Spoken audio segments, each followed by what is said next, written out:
اللہ کے نبی صلی اللہ علیہ وسلم کے صحابی حضرت بلال حبشی ہیں، سیاہ رنگ ہے، چھوٹا سا سر ہے، گنگریالے بال ہیں، موٹے موٹے نین نقش ہیں،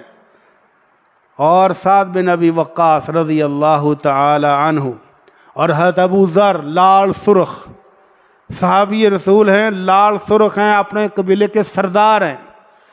ایک دن ان کے ساتھ بیٹھے ہوئے کوئی بات ہو گئی تو زبان سے اتنے لفظ نکلے ہوئے کالی ماں دیا پترا، تو اللہ کے نبی صلی اللہ علیہ وسلم نے سن لیا، فرمایا ابا ذر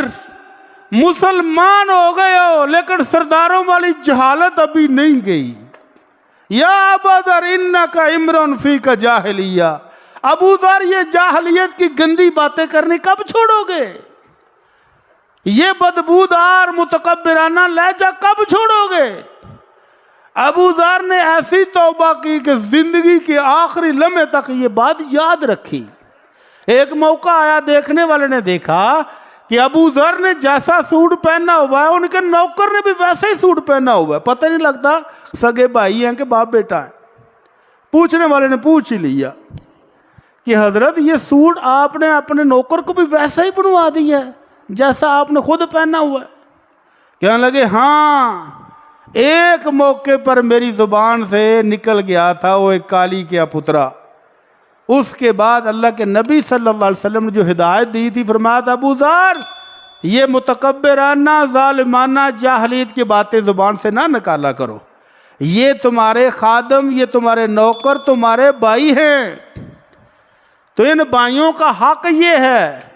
فَلْيُطْعِمْهُ مِمَّا يَأْكُلُ، جو کھانا خود کھاتے ہو وہی ان کو کھلاؤ۔ اپنے لیے مٹن، ان کے لیے گاجراں آلو دالاں پکا دیو، دال چڑھا دیو، نہیں، فرمایا جو خود کھاتے ہو وہی کھلاؤ۔ فَلْيُلْبِسُ مِمَّا يَلْبَسُ، جو لباس خود پہنتے ہو وہی ان کو پہناؤ، اور کوئی کام ان کو ایسا نہیں کہنا جو ان کی طاقت سے زیادہ ہو، اور اگر ان کی طاقت سے زیادہ ہو تو خود بھی ساتھ لگ کے کام کرو ان کے۔ فرمایا وہ دن اور آج کا دن میرا غلام میرا بھائی ہے اور میں بھائیوں کی طرح ہی ٹریٹ کرتا ہوں۔ تو صحابہ کرام کی باہمی شک رنجیاں ہو جانا، آپس میں تو تکار ہو جانا انسان ہونے کے ناطے ممکن ہے، لیکن ہم کو حکم ہے کہ تم ہو کون؟ جن کو اللہ نے کہا وَكُلًّا وَعَدَ اللَّهُ الْحُسْنَىٰ، جن کو اللہ نے کہا اولئک هم الفائزون، اولئک هم المفلحون، اولئک هم المؤمنون حقا، اور جن کو اللہ کہے میرے مومن دیکھنے